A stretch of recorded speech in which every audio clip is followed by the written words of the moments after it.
I think we're seeing signs everywhere that government is going to try and clamp down on the internet all over the world in order to limit this freedom of expression. Because the wonderful freedom of expression on the internet, the ability of people to communicate directly with each other and to communicate to tens of thousands of people without the possibility of government interference, is something that terrifies governments everywhere. I'm actually quite hopeful.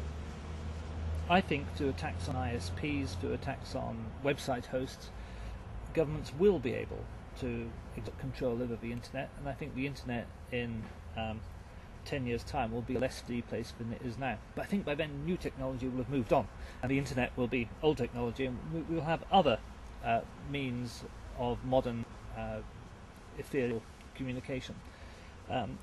My great hope is that governments are going to be left floundering by technology for several decades now, and that people will be able to escape their confines. I think that we are already in this country in a position where we don't have a democracy in a meaningful sense, where individuals don't really have the fundamental power to influence the decisions which government takes about them. One of the criteria which the United Nations sets out in judging democracy is that the voters are offered a meaningful choice. It's no good having you have 20 parties who all believe the same thing. You have 5 parties in Uzbekistan who all support President Karimov, and they do have elections.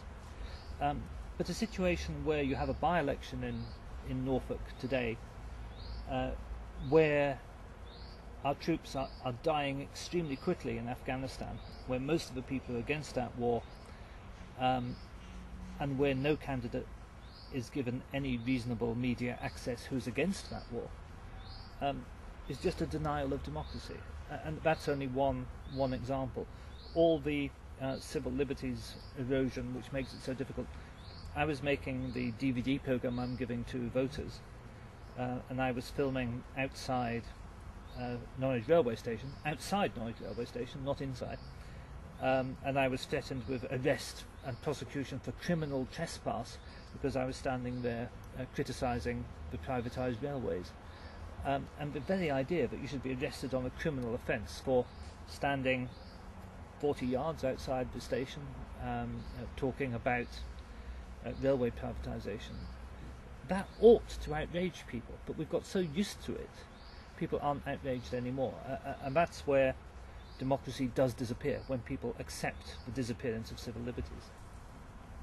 The real danger that people in this country no longer care about liberty. There's an extent that the government lies all the time. People are very simple.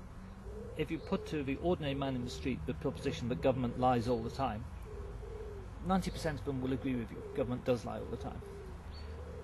But the number who actually want to try and do something about it, or can think of anything they can do to try to do something about it, is very, very small. Most people are outraged on the ban on protest outside Parliament, for example. But the number of people who would get up and go and protest outside Parliament to protest the ban, again, very small. And I think a lot of those problems go to much deeper underlying causes of desocialization, the lack of social capital, the fact that people live much more as isolated individuals, not mixing in social groups, not belonging to community organisations, church organisations, friendly societies, trade unions, all the things where people used to meet and interact. Increasingly people are just consumers in front of their own television sets. One reason pubs are closing all over. And the government is able to take advantage of that process of desocialisation. So people don't know how to organise, they don't communicate, they don't discuss their concerns. And it works. People become drugged addicts of a different kind of reality, much more interested in the funeral of Michael Jackson or Jade Goody, who respond to paroxysms of artificially induced emotion that sweep over society, and yet have lost the ability to care about their own fundamental freedoms and the freedoms of others. And that includes, I think, an increase in artificial empathy and a disappearance of real empathy. These are deep social questions, but these are all trends with which I think the government is deeply happy, because it all makes people more docile and easier to govern.